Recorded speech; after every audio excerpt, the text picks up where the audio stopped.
Les conséquences du changement climatique sont dévastatrices pour l'Afrique et menacent de plonger des millions de personnes dans l'extrême pauvreté, principalement à cause des rendements agricoles de plus en plus faibles. Aussi, les ressources terrestres subissent de fortes pressions humaines et animales, d'où la pertinence de leur surveillance à travers des outils tels que les satellites d'observation de la Terre. Pour répondre à cette problématique de manière efficace, le programme de surveillance de l'environnement et de sécurité en Afrique a été créé.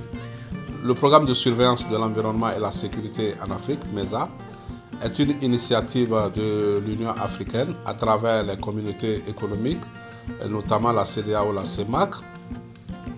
Ce programme est financé par l'Union européenne et pour la sous-région, la CEDEAO a confié la mise en œuvre de ce programme au CILS, qui est exécuté par le Centre régional Agrimet dans tous les pays de la sous-région. Donc il y a 16 pays.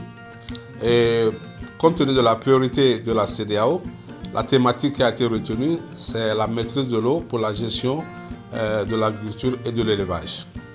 Le coût du projet MESA est de 2 500 000 €. Il couvre une durée de 36 mois avec des objectifs bien définis. Vous savez, dans cette décennie, nous avons plusieurs données qui arrivent au niveau de l'Afrique à partir des satellites provenant essentiellement des satellites européens et des satellites bien sûr d'autres partenaires. Donc, mais le programme MESA, son objectif c'est surtout accroître la capacité de l'ensemble de nos techniciens dans l'utilisation de ces données pour le suivi de l'environnement et bien sûr pour la sécurité.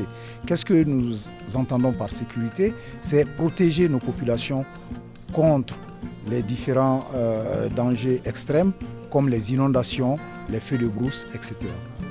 Les trois principaux services pris en compte par le projet MESA dans les 16 pays concernés sont le service culture, le service pastoralisme et le service feu de brousse. Le projet a contribué au renforcement de capacité des structures nationales de ces pays impliqués dans la gestion de l'environnement, de l'agriculture, de l'élevage à travers une série de formations.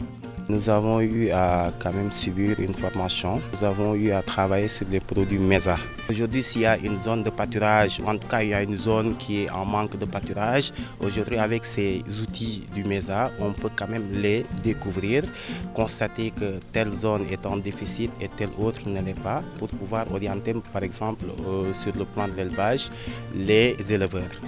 Au niveau des cultures aussi, on pourrait observer le développement de ces cultures-là pour pouvoir quand même prendre une décision. Au cours de ces 4 jours, nous avons véritablement appris à nous familiariser avec cet outil important d'observation de la Terre qui permet justement, à partir d'une vue d'ensemble, justement de cerner donc les différents éléments qui rentrent en ligne de compte dans la composante environnementale.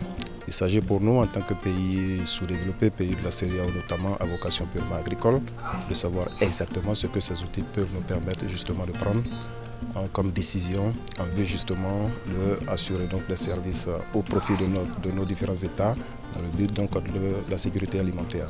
Oui, pendant ces 4 jours de formation, qu'on aurait souhaité plus long, nous avons appris à partir des données issues de l'observation de la Terre comment ressortir les éléments, les indicateurs fondamentaux et clés pour aller dans l'analyse de la campagne agricole, suivre l'évolution, le comportement de la végétation durant toute la saison et pour les feux de brousse, quelle est l'occurrence des feux de brousse à partir des informations issues de l'observation de la Terre.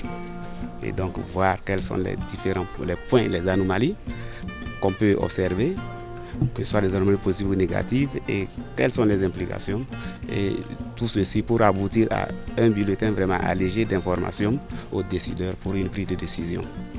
Aussi, le projet MESA contribue significativement à l'appui technique des pays à travers la mise à disposition de nombreux produits d'information. Nous avons effectivement, exclusivement avec les données qui sont donc dérivées donc, de MESA, développé si vous voulez, le suivi de toute la campagne 2015 au Niger. Et les résultats qu'on a eus, effectivement, s'apparentent pratiquement à tout ce qu'on a pu observer avec nos analyses, avec nos stations classiques et toutes les autres sources qu'on a utilisées pour faire le suivi. C'est l'installation tardive de la saison que l'on a vue, les fortes précipitations tombées au mois d'août, mais également les déficits, que ce soit des cultures donc, ou des rendements, ou sur les plans pastorales donc, de la biomasse, qu'on a pu constater avec cet outil-là. Ces mêmes constats ont été formulés déjà par notre méthode routinière, n'est-ce pas, de suivi de la campagne. Donc en cela, l'avantage que MESA nous offre, c'est d'abord que ça couvre l'ensemble du pays et que toutes les données de pluviométrie, de suivi de la végétation, de feux de brousse, qui est un élément nouveau, se fait sur l'ensemble de notre pays, alors que même nos stations classiques n'ont même pas un réseau optimal, parce qu'on a des trous un peu partout, qui, mais cette fois-ci, Dieu merci, avec ces données MESA, seront complétées. Et aussi le souci d'État. Et pour rapatrier toutes les données qu'on a à l'intérieur du pays, ça nous prend beaucoup de temps. Mais avec MESA, nous avons donc chaque 10 jours, et même chaque jour, il y a des produits journaliers, tels que les précipitations, les champs de précipitations estimés, n'est-ce pas, jusqu'à 2 à 3 sources, mais également les végétations. Donc tout ça, ça peut se faire en un jour, en une décade ou en mensuel, selon ce que l'on veut. Et cela se fait de façon homogène. Et donc voilà l'avantage qu'on a vraiment sur l'outil MESA. Les résultats probants issus de la mise en œuvre du projet MESA en ce qui concerne la gestion de l'environnement rappellent à quel point cet outil s'avère aujourd'hui incontournable pour nos États engagés dans un long processus de développement durable.